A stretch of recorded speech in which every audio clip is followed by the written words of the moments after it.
সুপ্ৰভাত অসম চেনেলৰ অন্য এটি গুৰুত্বপূৰ্ণ ভিডিঅ'ত আপোনালোক সকলোকে স্বাগতম জনাইছো।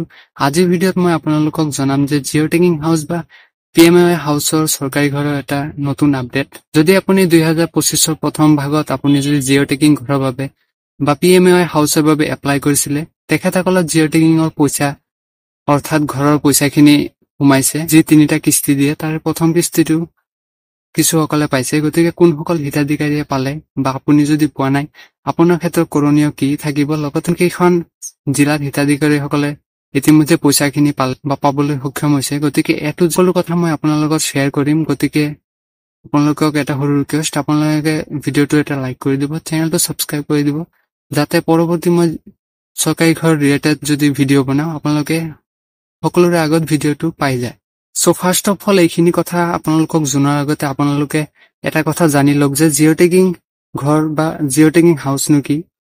জিঅ' টেগিং ঘৰ হৈছে প্ৰধানমন্ত্ৰী আৱাস যোজনা বা কেন্দ্ৰীয় চৰকাৰৰ পৰা লাভ কৰা হিতাধিকাৰীসকলে বিনামূলীয়া ঘৰ বা বিনামূলীয়া ঘৰৰ আঁচনি। এই আঁচনি কোনে পাব সেইটো মই আপোনালোকক জনাই দিম। চাওক ফ্ৰেণ্ড, জিঅ' টেগিং ঘৰৰ আঁচনি দুটা শ্ৰেণীত ভাগ কৰিছে।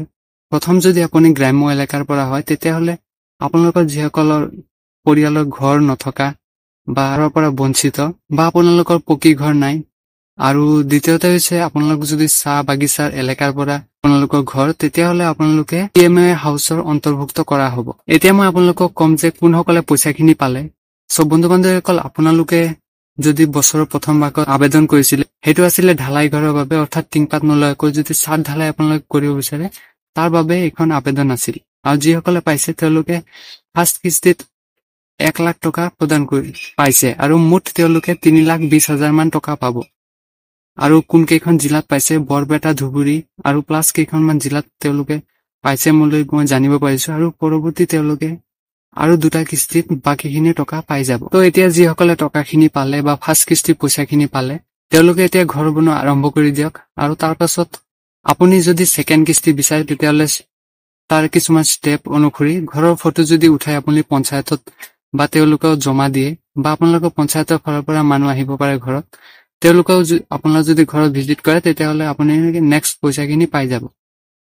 এতিয়া যিসকলে পইচা পোৱা নাই তেওঁলোকে ভাবি আছে যে মই টকাখিনি নাপাওঁ। চাওক, তেনেকুৱা নহয়। আপুনি যি আঁচনিয়ে চাওক, অসমত যিখনে আঁচনি হওক, সকলোৱে কিন্তু একেলগে টকাখিনি নাপায়। গতিকে যিসকলে ৰিজেক্ট হয় বা কেঞ্চেল হয় সেইটো বেলেগ কথা, কিন্তু লাহে লাহে সকলোৱে পইচাখিনি পাই যায় বা পাবলৈ সক্ষম হয়।